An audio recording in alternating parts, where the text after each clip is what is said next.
So hello guys, নমস্কার। I hope you are one point, সবাই ভালো আছো। সো আজকের ব্যাপারটা হচ্ছে যে কমন আর আনকমন। আরে যা পড়ে যাচ্ছি পরীক্ষায় তা আসছে না, যা পড়ে গেছি সে আসেনি। বাইরে থেকে প্রশ্ন এসছে, কোথা থেকে এসছে, কোন বই থেকে নিল এই সব প্রশ্ন। প্রশ্ন আনকমন আসছে, যা পড়ে যাচ্ছি আসছে না। এত এত পড়লাম, সাজেশন করলো, সাজেশন এলো না, অন্য প্রশ্ন চলে এসেছে, অন্য আহ, কোথা থেকে এসছে মাথা কাজ করছে না। So, guys, one thing keep in mind, কম্প্রোহেন্সের টেকনিক ইউজ করেছে, আর সব জায়গাতেই কম্প্রোহেন্স টেকনিকই ইউজ হয়। কম্প্রোহেন্স টেকনিক যে রাইটাররা আছে, নোটস লিখছে, বই, মোটা মোটা বই, নোটসের বইগুলো সব কম্প্রোহেন্স টেকনিক্স দ্বারাই লেখে। পরীক্ষাতে বোর্ড কিন্তু কম্প্রোহেন্স টেকনিকই ইউজ করে। তো ব্যাপারটা হলো যে পরীক্ষার হলে যে তোমরা বলছো যে যা প্রশ্ন পড়ে গেছে তা প্রশ্ন আসেনি, অন্য প্রশ্ন চলে এসেছে, সেটা না। প্রশ্ন এসেছে, তোমার প্রশ্নের উত্তরই এসছে এই দিতে, যে উত্তর তুমি জানো, যে প্রশ্ন তোমাকে উত্তর দিতে হবে, বাট তোমার যা প্রশ্ন আছে সেই প্রশ্নটাকে টেকনিক্স ইউজ করে, কম্প্রোহেন্স ইউজ করে, অন্যভাবে অন্য ওয়েতে সেই ভাব দ্বারা প্রশ্ন করেছে। ফলে তোমার কাছে প্রশ্নটা অচেনা হয়ে গেছে, কিন্তু উত্তর তোমার জানা আছে। এই টেকনিকই ইউজ হচ্ছে। আর কম্প্রোহেন্স যদি জেনে নাও, তাহলে তুমি নিজেই বুঝতে পারবে যে আমাকে আর সাজেশনে নির্ভর করতে হবে না। কি করতে হবে, আমি যদি একটু নিজেই খেটে পড়ি সব কিছু বিষয়বস্তু নিয়ে, যে বিষয়ে আমি প্যাসেজে বা টপিকে পড়তে চাই, তাহলে সেই টপিকের আমার আর সাজেশন দরকার নাই। আমি একটু বললে যে কোনো প্রশ্ন উত্তর অতি সহজে নিজেই করতে পারবো, বানিয়ে বুঝে লিখে। সেইটাই হচ্ছে কম্প্রোহেন্স। কম্প্রোহেন্স দুটি ওয়ে, একটা হচ্ছে ইফেক্টিভ রিডিং আর একটা হচ্ছে ইফেক্টিভ রাইটিং। দেখো, যে কোনো প্যাসেজের উত্তর যদি তুমি সহজে করতে চাও, তাহলে কি করা প্রয়োজন? কি করা প্রয়োজন? ভালোভাবে পড়ে বুঝবে, তাহলেই তো এই তুমি যে প্রশ্নের উত্তর করতে চাচ্ছ সেই প্রশ্নের উত্তর অতি সহজে লিখতে পারবে। কিভাবে লিখতে হবে, কিরকম ভাবে লিখতে হবে, কিভাবে তুমি ভাববস্তুটাকে কি করবে, ব্যাখ্যা করবে, সেটা ভালোভাবে পড়লেই সেটা তুমি বুঝতে পারবে, তাই তো? তো সেটাই, যদি তুমি ভালোভাবে না পড়ো তাহলে ভালোভাবে লিখতেও পারবে না। আর যদি ভালোভাবে লিখতে চাও তাহলে তোমাকে ভালোভাবে পড়তেই হবে। এই কম্প্রোহেন্স টেকনিক যদি তুমি জেনে নাও, তাহলে তোমাকে আর সাজেশন নির্ভর করতে হবে না। কিভাবে পড়তে হবে কম্প্রোহেন্স টেকনিকের মধ্যে আছে, কিভাবে মানে প্রশ্ন জিজ্ঞেস করা হতে পারে, আর কিভাবে এই প্রশ্নের উত্তর দিতে হবে, তুমি সবই নিজেই জানবে এগুলি। তো ব্যাপারটা হচ্ছে যে কম্প্রিহেন্স টেকনিক তোমাকে শিখতে হবে দুইটা। তাহলে এবার দেখো যে পরীক্ষায় 10 ধরনের প্রশ্ন ছাড়া অন্য কোনো প্রশ্ন জিজ্ঞেস করা হয় না। আর যে কোনো প্যাসেজের ক্ষেত্রেও 10 ধরনের কোশ্চেন ছাড়া এর বাইরে, মানে কোশ্চেন মানে কি, প্রশ্ন হয় না। কি কি? দেখো, যদি তুমি কোনো কবিতা পড়ো, তাহলে সর্বপ্রথম কি বলে, কবিতার থিমটা কি? তোমাকে পড়তে হবে ভালোভাবে, line by line, word by word পড়ে ভালো করে বুঝতে হবে, তাহলে তুমি থিমটা আয়ত্ত করতে পারবে। অ্যাটিটিউডটা কি এগুলো জানতে পারবে, প্রত্যেকটা ওয়ার্ডের অর্থ কি সেটাও জানতে পারবে, প্রত্যেকটা লাইনে কি বলেছে সেটাও জানতে পারবে, সারসংক্ষেপ কি, পুরোটা কি বলা হয়েছে সে বিষয়ে সেটাও জানতে পারবে। তাহলে লাইন বাই লাইন পড়তে হবে, ওয়ার্ড বাই ওয়ার্ড পড়তে হবে ভালো করে। তাহলে কি হবে, বুঝতে পারবে, বুঝতে তোমার কোনো অসুবিধা হবে না। তুমি প্রতিটা লাইনের অর্থ বুঝতে পারবে, প্রতিটা শব্দেরও অর্থ বুঝতে পারবে। স্ক্রিপ্টটা কি, কোন জিনিসে সেটা কি নিয়ে বলেছে, কি জিনিসের ওপর ঘটছে, একটা ইমেজ আছে ওর মধ্যে, স্ক্রিপ্ট আছে, ঘটনাটা কি, এগুলো সমস্ত কিছুর একটা স্ক্রিপ্ট ছাড়া কোনো কিছুই ঘটে না। সমস্ত কিছুর একটা স্ক্রিপ্ট আছে, সেখানে কি ঘটেছে সেই ব্যাপারে স্ক্রিপ্ট লেখা আছে, ওইটাই। আর ওইটাই জানতে হবে। আর তাহলে প্রশ্নকর্তা কি করে, কোনো ওয়ার্ডের উত্তর জানতে চাই শর্ট কোশ্চেনে, কোনো লাইনের অর্থ জানতে চাই, কোন লাইনের উক্তি কি, সেই লাইনটা তারা কি বোঝাতে চাচ্ছে, এগুলো জানতে চাই। ওয়ার্ড কোশ্চেনেও এগুলো হয়।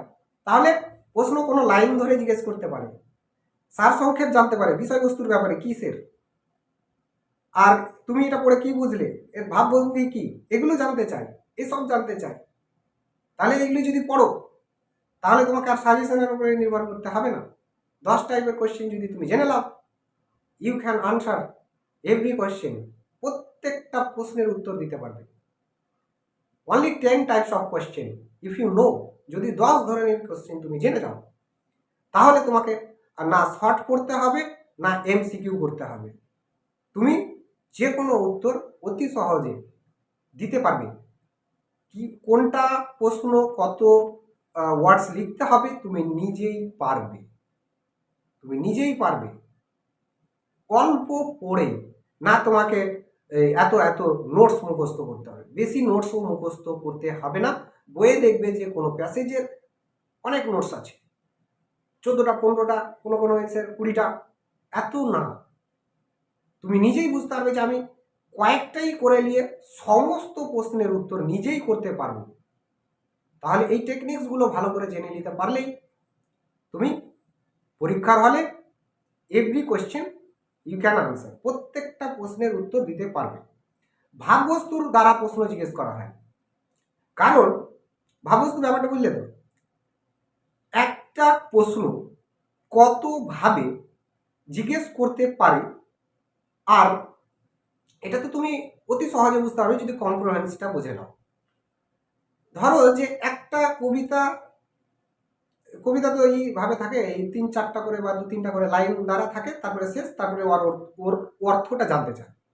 এবার ওর মধ্যে থেকে যে কোনো একটা লাইন উঠিয়ে দিল, তাহলে ওই যে 3-4টা লাইন পড়লে ওই 3-4টা লাইনের যে অর্থটা পেলে, ভাববস্তুটা পেলে, তুমি ওটা লিখে দিলেই শর্ট কোশ্চেনে হয়ে গেল। বটের ক্ষেত্রেও একই জিনিস, ওইখান থেকে কি বলা হয়েছে, একটু নিজের ভাববস্তু আর তুমি যে পড়েছো পড়ার সময় যে ভাববস্তুটা তার সঙ্গে অ্যাটাচ করে একটু সেটাকে বড়ও করতে পারো ছোটও করতে পারো, সেম ওয়েতে পেরে যাবে, কোনো সমস্যা হবে না।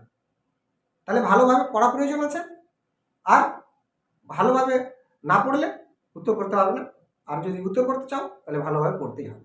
আর ভালোভাবে পড়তে হবে কেন, তুমি যদি বেশি না পড়তে চাও, কম পড়েই সমস্ত প্রশ্নের উত্তর যদি করতে চাও, তাহলে এই হলো ব্যাপার। তাহলে পরীক্ষায় 10 টাইপের প্রশ্ন ছাড়া পরীক্ষায় প্রশ্ন আসেও না। আর যে কোনো প্যাসেজের যদি নোটস তৈরি করে, এমসিকিউ বলো, এসিকিউ বলো, শর্ট টাইপস কোশ্চিন বলো, আর বড় কোশ্চিনই বলো না কেন, অতি সহজে অল্প পড়েই তুমি করতে পারবে।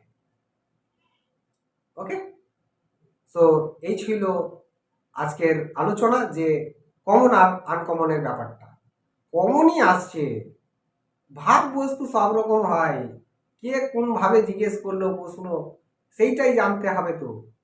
আর কম্পারেন্স টেকনিক মানে কি, ভাব বস্তুই জানা, অতি সহজে যে একবারে টেক্সট তুলে দিয়ে দিল, কখনো টেক্সট তুলেও সরাসরি দেয় না, সেটা ভাবে প্রকাশ করে প্রশ্ন উত্তর তোমার কাছ থেকে চাইছে প্রশ্নকর্তা।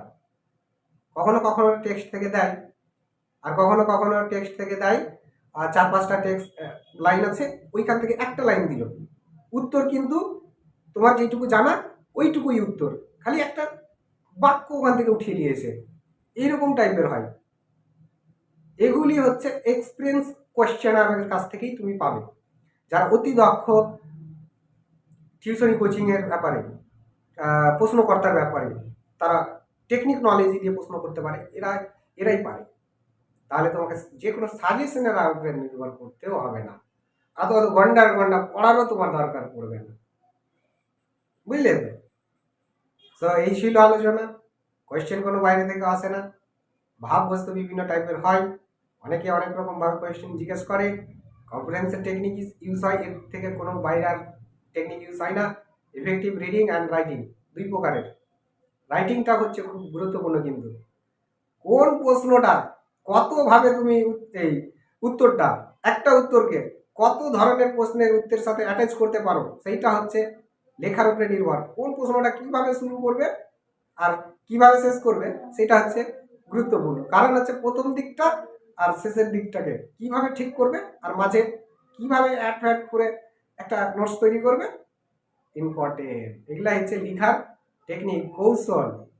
সো এই ছিল আজকের আলোচনা। আরও আলোচনা করবো এই বিষয়ে, অনেক আলোচনা হবে। সো 9-10-এর নোটস হচ্ছে, 9-10-এর নোটস বাংলা ইংরেজি তো হয় না, সবই তো শর্টই, হয়তো বিগ টাইপের কোশ্চেন হয় না। আর ইংরেজি পড়ার ক্ষেত্রে যেটা বললাম, সমস্ত কিছুর ব্যাপারে ইংরেজি, বাংলা, ভূগোল যাই বলো না কেন, line by line, text by text, sentence by sentence, word by word, comprehension techniques জানার ক্ষেত্রে পড়বে, তাহলে যে কোনো উত্তর সহজেই নিজেই করতে পারবে। অত ঘন্টা ঘন্টা পড়ারও দরকার নেই, আর কারোর সাজেশনেরও দরকার নেই, বুঝলেন?